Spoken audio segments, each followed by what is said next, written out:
Esta semana se celebró la cumbre de la OTAN. ¿Con qué regresó de ahí el presidente Zelensky? Estados Unidos y Europa entienden, y así es como entienden y evalúan las amenazas por parte de Rusia. El Tribunal Especial en Estrasburgo. De todo esto hablaremos con el periodista y analista internacional. Tenemos en línea a Alexei Pechi. Hola, Alexei. Hola, Evgeny, me da gusto saludarte. Alexei, vamos a empezar. Estoy seguro, absolutamente seguro, de que podrás explicar brevemente y de manera concisa a nuestros espectadores cuáles son los principales resultados de la cumbre de la OTAN que tuvo lugar la semana pasada. Bueno, no prometo ser breve, pero vamos a intentar entenderlo. Creo que la principal conclusión es en general el ambiente de esta cumbre, el hecho de que no hubo ningún escándalo. Muchos temían que Donald Trump pudiera, ya saben, en alguna conferencia de prensa entrar en una larga polémica o incluso irse de esta cumbre, como lo hizo en Canadá, en la cumbre del G7, y nada de eso sucedió. Y en general, saben, a pesar de que esta cumbre fue bastante reducida en cuanto al tiempo, realmente fue mucho más corta que todas las anteriores. Aún así, yo lo veo desde un punto de vista positivo, veo más cosas buenas en él. Incluso a pesar de que, por ejemplo, en el comunicado final de esta cumbre no hubo menciones tan extensas sobre Ucrania, ni menciones amplias sobre el futuro de Ucrania en la OTAN, ahí se señaló brevemente que el camino de Ucrania hacia la OTAN es irreversible. Yo soy bastante escéptico al respecto, por un lado, porque, por ejemplo, el camino de Turquía hacia la Unión Europea también es irreversible y ya lleva cerca de 40 años. Ellos parecen estar en ese camino, pero no logran ingresar. Y aquí pongo este ejemplo, no para asustar al espectador ucraniano, como diciendo que nosotros también vamos a tardar 40 años en entrar a la OTAN. No, aquí simplemente hay que, ya saben, tal vez bajar un poco nuestras expectativas respecto a este tema, como preguntándonos, ¿cuándo vamos a entrar a la OTAN? Y justo hoy estuve pensando en eso y lo recordé. Simplemente las olas de expansión de la OTAN en el siglo XXI ya ocurrieron. Primero en 1999, luego en 2004. Estas son las dos principales olas que afectan a Europa del Este y la entrada de los países de Europa del Este en la Alianza del Atlántico Norte. Y aquí hay que ver lo que sucedía en ese periodo, por un lado con estos países y el bloque de la OTAN, y lo que sucedía en Rusia. Y veremos que, por ejemplo, cuando en el año 2000, bueno, empecemos desde 1999, en el año 1999, cuando hubo la expansión, Polonia, Chequia y Hungría se unieron. ¿Qué estaba pasando en Rusia? Allí se estaba desarrollando una lucha feroz por el poder supremo en ese país. Yeltsin ya estaba débil, Putin aún no era presidente y Rusia se estaba involucrando en la Segunda Guerra de Chechenia. Y en general la situación desde el punto de vista político en Rusia era muy inestable y precaria. Está ocurriendo una ola de expansión. Y en el año 2004, Bulgaria, Estonia, Lituania, Letonia, Rumania, Eslovaquia, Eslovenia. Una expansión tan grande de la OTAN en Rusia, otra vez elecciones más, los eventos en Beslan, de nuevo la continuación de la guerra en Chechenia, otra vez una situación inestable. En 2023 y 2024, Suecia, Finlandia, la guerra a gran escala de Rusia contra Ucrania. Es decir, esta expansión siempre ocurría, primero en momentos de debilidad de la propia Rusia y segundo cuando esos países estaban listos para ello. Y ahora llegamos a lo más interesante. No hay que tomar como algo crítico el hecho de que no se mencione la membresía de Ucrania en la OTAN en este comunicado, porque el evento principal de esta cumbre fue precisamente lograr el acuerdo de gastar el 5% del Producto Bruto en defensa. Y vimos en el comunicado una frase interesante que, de hecho, anoté especialmente para mí. Es decir, en este documento final de la cumbre de la OTAN está claramente establecido, y cito, los aliados confirman la inmutabilidad de sus compromisos soberanos de apoyar a Ucrania, cuya seguridad es una contribución a nuestra seguridad. Y con este objetivo, incluirán sus donaciones directas para la defensa de Ucrania y sus aportaciones a la industria de defensa ucraniana en el cálculo de sus propios gastos de defensa. Eso es lo clave.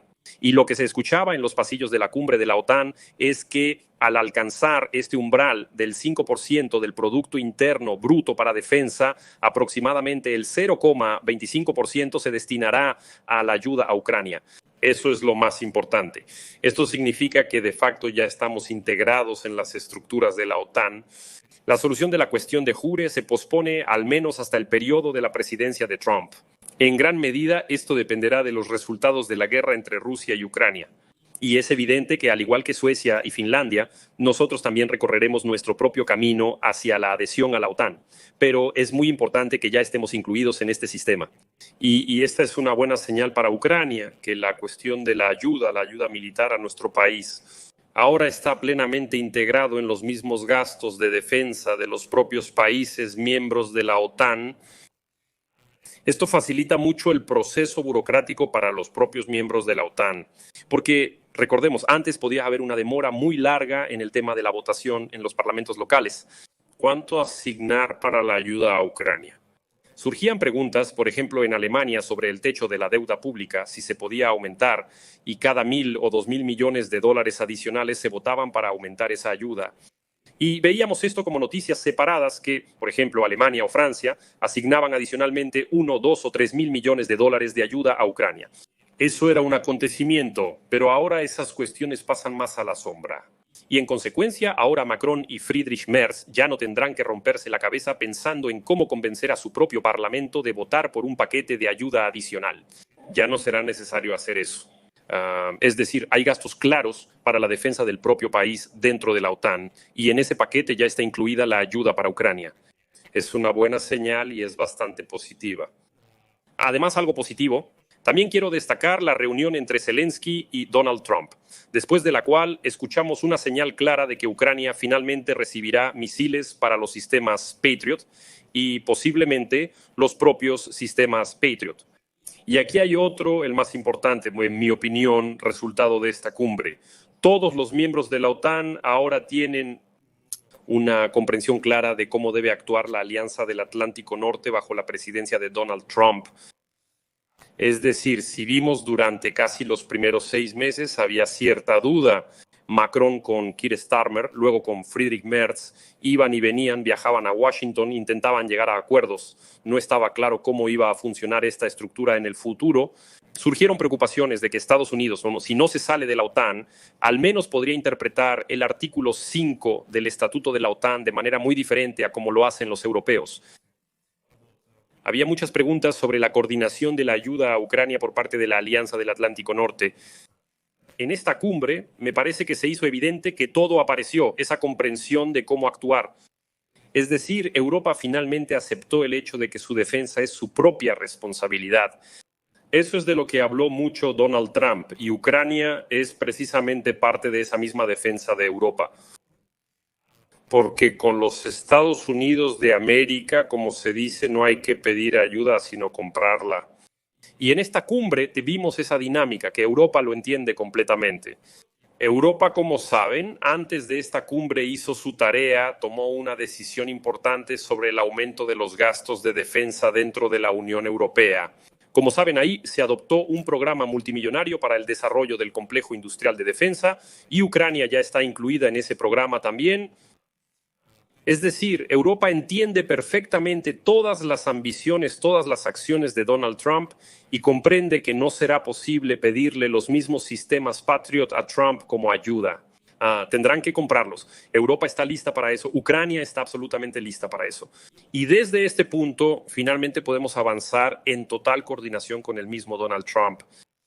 Y si miras la retórica de Trump después de esa cumbre, sabes, recuerdo que antes de Trump existía una expresión como líder del mundo libre. Y para mí, después de esa cumbre, en las expresiones de Trump, vi que por primera vez él personalmente no solo parecía el líder de los Estados Unidos de América, sino precisamente el líder del mundo libre. Cuando él declaraba que fue a esa cumbre con un ánimo y se iba con uno completamente diferente, vi cómo los líderes europeos aman a sus países, vi que están listos para defender sus países, listos para gastar ese dinero en defensa. Y en consecuencia, si Europa sigue avanzando con esa actitud, entonces Estados Unidos también está listo para proteger a Europa, ayudar en la modernización militar y así sucesivamente. Es decir, en principio la dinámica es bastante positiva. Sí, hay que reconocer que a Trump le logró en cierta medida imponer su posición. ¿Por qué en cierta medida? Porque esos mismos gastos del 5% están distribuidos en casi 10 años. O sea, esto no va a pasar mañana ni pasado mañana. Esto sucederá hasta el año 2035. Dios quiera, por ahí en algún momento ese indicador aparecerá en el horizonte. Pero el punto clave que saqué para mí mismo es precisamente entender cómo actuar de manera coordinada en adelante. En cierto modo, los europeos tuvieron que adaptarse. Eché un vistazo a cómo reaccionó la propaganda rusa ante todo esto, y la propaganda rusa está llena de titulares diciendo que los europeos se humillaron ante Donald Trump. Ellos preparaban todo para él y así sucesivamente. Pero en cierto modo eso es precisamente la diplomacia. La diplomacia es esa herramienta con la que hay que encontrar enfoques para diferentes tipos de líderes y políticos. Y una vez encontrado ese enfoque ya se puede actuar más adelante. Eso fue lo que pasó, eso sucedió en esta cumbre de la OTAN y es una buena señal. La reunión entre Zelensky y Trump también es una buena señal porque vemos cuál es la retórica pública de Trump. Suele cambiar muy seguido precisamente después de este tipo de reuniones personales y Da la sensación de que él no ve completamente la situación tal como es en realidad. Y en consecuencia, tales reuniones muestran que después de ellas, Donald Trump, por ejemplo, cambia su, no sé, se puede decir, agresión, su crítica de Zelensky a Putin, y ya dice que sí, tal vez Ucrania sí reciba el sistema Patriot. No hay que esperar que ahora mismo.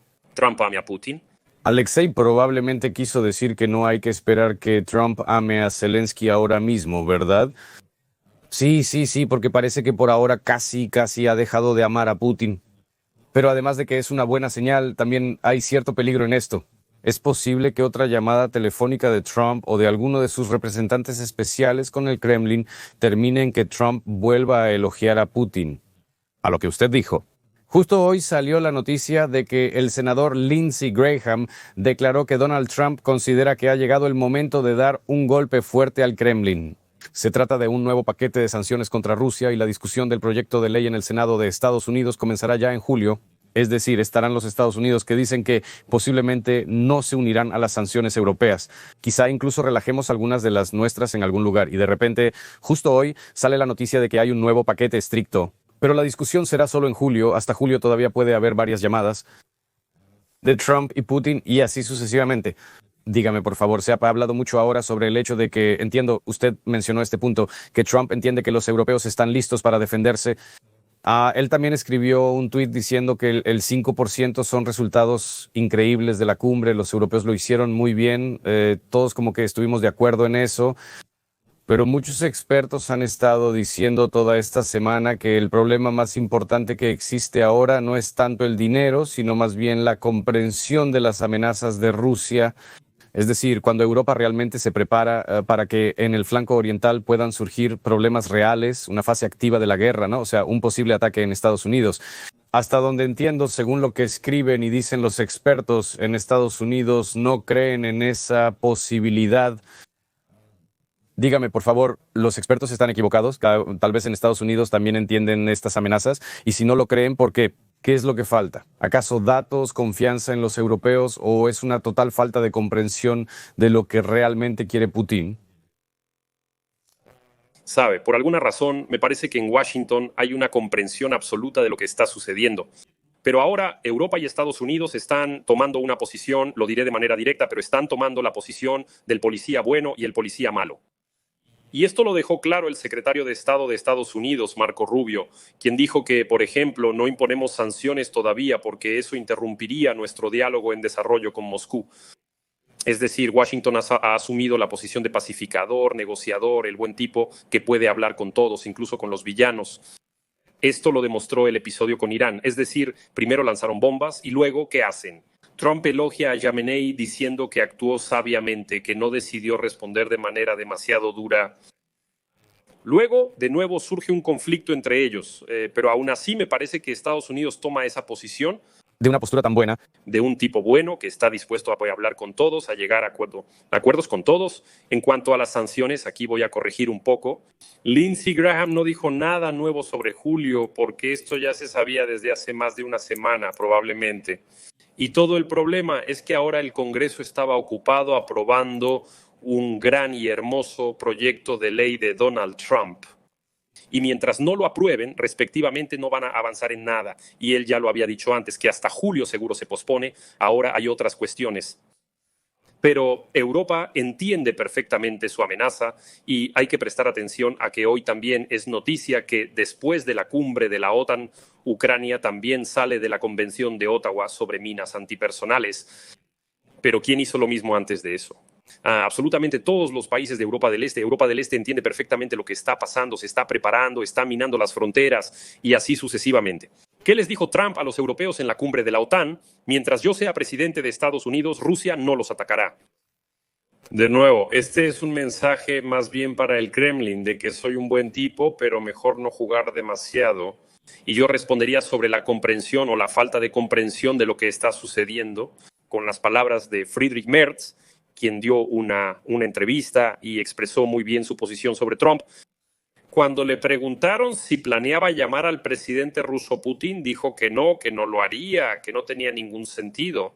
Y luego le preguntaron, ¿y cómo ve usted entonces que Trump esté dispuesto a volver a hablar con Putin? Y Merz dejó claro que Trump está en el proceso de comprender poco a poco lo que realmente está sucediendo. Y los europeos ahora, al darse cuenta de toda la amenaza y entendiendo que Trump está dispuesto a intentar negociar todo durante mucho tiempo por medios diplomáticos, están tratando poco a poco de convencerlo personalmente a él. Aquí es donde hay que diferenciar entre la comprensión de Washington y la comprensión personal de Donald Trump. Trump, al parecer, cree firmemente que realmente puede llegar a un acuerdo con Putin. Y Putin lo siente, entiende que Trump cree en eso y trata de no manipularlo. Pero para Putin también es un juego muy peligroso. De lo más reciente, Putin declara que estamos listos para reunirnos con Donald Trump. Donald Trump es un líder excelente que realmente quiere encontrar una solución pacífica. Él elogia a Trump y dice que estamos listos para reunirnos con Trump. ¿Y qué pasó después de la cumbre de la OTAN? El presidente de Turquía, Erdogan, dice que Trump le prometió personalmente que si logra llevar a Putin a negociar con Zelensky en Estambul o Ankara, él irá personalmente allí. Y esto es lo que sucede. Es decir, Trump dice que está listo para ir a las negociaciones. Putin dice que él también está listo, pero entendemos que no irá a ningún lado. Y tarde o temprano, parafraseando a Friedrich Merz antes de Trump, Trump personalmente se dará cuenta de que la diplomacia con Putin no funciona, que esos no son los métodos adecuados.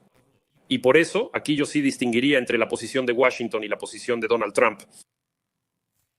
Alexei, usted dijo, estoy listo para ir a las negociaciones, dice Erdogan. Putin, lo mismo, y también Trump. Aquí se está dando una situación así. La semana pasada hubo liberación de presos políticos en Bielorrusia y representantes especiales de Estados Unidos estuvieron en Bielorrusia. Cuando nos hacemos la pregunta, así como los bielorrusos se preguntan, ¿y qué? ¿A cambio de qué fueron liberados los presos políticos? Ahí se mencionan cosas como el levantamiento de sanciones a la industria potásica bielorrusa, a los bancos bielorrusos y también existe la suposición de que Lukashenko está tratando de negociar para sí mismo un lugar en la mesa de negociaciones y sostiene que la mejor plataforma de negociación está donde pensaron, claro, en Minsk. Así que circulan esas, un poco, ni siquiera diría opiniones, sino preocupaciones que flotan en el aire sobre que Estados Unidos podría insistir en que realmente las negociaciones sean allí. La siguiente etapa podría llevarse a cabo en Minsk. Por supuesto, entendemos que Ucrania no estará de acuerdo con eso. Y aquí tengo una pregunta para usted. Después de todo, usted es un observador internacional, entiende todas las situaciones políticas y países, especialmente en nuestra región. Cuando usted dice que Trump irá entendiendo poco a poco que Putin no quiere ninguna negociación, que necesita continuar la guerra y que es una persona con la que no se puede llegar a acuerdos, ¿es posible que Trump y su administración lleguen a ese entendimiento respecto a Lukashenko, quien dirá cualquier cosa y bailará al ritmo que le pidan en cualquier oportunidad, pero que al mismo tiempo depende completamente del Kremlin? ¿Podrá Washington entender que con Lukashenko realmente tampoco se puede llegar a ningún acuerdo? Sabe, en cierto modo comparto la preocupación de que ahora el equipo de Donald Trump puede intentar encontrar un lenguaje común con Lukashenko. ¿Con qué propósito? Para, en la medida de lo posible, alejar a Lukashenko de Moscú, alejarlo del Kremlin. Es evidente que Washington no entiende que no será posible girar completamente a la actual Bielorrusia bajo el liderazgo del autoproclamado presidente Lukashenko, pero al menos darle algunas preferencias para que no proporcione una base para ese mismo ataque de Rusia contra los países de Europa del Este. Eso se puede permitir. Y la visita de Kit Kellogg la relaciono más bien con la discusión sobre si Bielorrusia proporcionará su territorio para nuevos actos de agresión o no. Por otro lado, también admito que el mismo Kit Kellogg pudo haber introducido la cuestión china en esta discusión. Voy a explicar por qué. Ahora, en principio, Estados Unidos de América, por paradójico que parezca, está intentando, con la ayuda de China, alejar al máximo a los aliados y socios de Rusia del Kremlin. Esto sucedió con Irán, bueno, aún no ha sucedido, pero definitivamente hay indicios de que va a pasar. Después de que Estados Unidos bombardeó Irán, ¿qué declaró Trump? Él declaró que, por ejemplo, por ahora no queremos ni planeamos levantar las sanciones contra Irán, pero, por ejemplo, no estamos en contra. Y vamos a hacer la vista gorda ante el hecho de que China comprará mucho más petróleo iraní, que en realidad está bajo sanciones. Y entonces Irán podrá ganar dinero con eso e intentar reconstruir su país. Es una buena señal de que, como quien dice, China no los vamos a tocar. Ustedes trabajen con este socio que por ahora es más predecible para ustedes. Cómprenle petróleo, compren menos petróleo a los rusos. Lo mismo pasa con Bielorrusia, tal vez porque ahora Kit Kellogg podría intentarlo. De nuevo, no es solo cuestión de levantar las sanciones, ahí están los fertilizantes potásicos y todo lo demás. Eso más bien no estaría dirigido a Europa. Eso, de nuevo, es una señal de que podemos hacer la vista gorda ante su cooperación con China. Desarrollen esa cooperación con Pekín, no con Moscú. Procuren enfocarse más hacia allá. Vamos a hacer la vista gorda ante todo eso y no los molestaremos con sanciones adicionales si poco a poco se alejan de Moscú. O sea, es un intento de demostrarle a Lukashenko que no es necesario que te entregues completamente a Putin. Puedes salirte un poco de ellos y recibirás ciertas recompensas por eso. Yo relaciono más los acontecimientos actuales de este mes, como la visita de Kit a Kellogg, con esto, que con la idea de que Washington diga, sí, de verdad, Minsk es una excelente plataforma de negociación. ¿Por qué? Porque Kiev ya no estará de acuerdo con esto. Pero Kiev, Ya no estará de acuerdo con esto. Ya es absolutamente obvio que no es la plataforma donde se pueden llevar a cabo negociaciones. Alexei, dígame por favor, ¿qué quería mostrar Europa a Lukashenko cuando se creó el órgano del Tribunal Internacional contra Lukashenko por su complicidad en la guerra y por la deportación ilegal de niños ucranianos desde el territorio de Ucrania? Aquí está el Tribunal Internacional y Pavel Latushko dice directamente que todos los documentos están, que habrá tribunal, que habrá una orden. En general lo arrestarán en cuanto tengan la primera oportunidad. ¿Qué quería mostrar Europa? ¿A Lukashenko? Mira nada más, mejor aléjate de Moscú o de verdad vamos a emitir una orden de arresto. Fíjense, Lukashenko ya empezó a alejarse un poco. Si vemos la declaración sobre los ejercicios Zapad 2025, ya el régimen de Lukashenko declaró que no los vamos a realizar en las fronteras occidentales. Vamos a tratar de no provocar a los europeos, los llevaremos un poco más al interior de nuestro país para que en Polonia y los países bálticos no piensen que planeamos atacarlos. De nuevo, es un intento de mostrar que es mejor que te mantengas a distancia de nosotros y que no te acerques demasiado a Putin. Así que quédate en el estatus en el que te encuentras en este momento, porque tenemos herramientas de presión, pero objetivamente Europa también las tiene y en principio pueden apretar aún más el régimen de Lukashenko. Pero no lo hacen y le dicen a Lukashenko que al menos se mantenga a una distancia prudente de nosotros. Alexei, muchas gracias por sus respuestas, gracias por compartir sus pensamientos sobre todas las preguntas que nos interesaban, gracias, que tenga una buena noche.